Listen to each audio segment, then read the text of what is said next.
I know you're still having fun, and I see some of you exchanging cards, and that's a very good thing. How many of you enjoyed that process? So that looks like pretty much the whole room. How many of you wanted to keep talking to this person?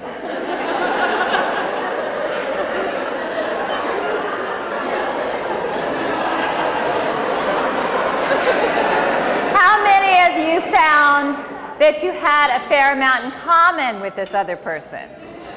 Yes. Thank you. And you know, that's a real problem, particularly for women entrepreneurs. We have a tendency to give ourselves away and do everything else for everybody else. So one of the things I would encourage you to do is spend some time thinking about what it is you love to do for fun, what brings you joy. And then next week, Ruth Ann, I want you to schedule in at least 2 of those activities and do that. Now, the ideal day is one where you can do something every day that you love besides your work, something that's just for you, and maybe tie that in with a meal with somebody you love, like a best friend or your partner or whoever else. The reason that we all want to interrupt is not because we're inherently rude. You're not rude, are you, Nancy? No, she's not.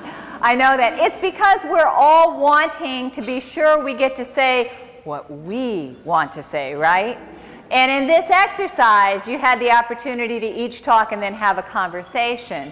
So one thing you can do when you're talking to somebody and you really, inside, the little kid is going, ooh, ooh, ooh, ooh, I want to say something, kind of like Nancy, right?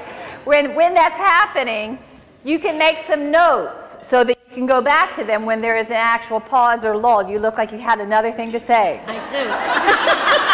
I do.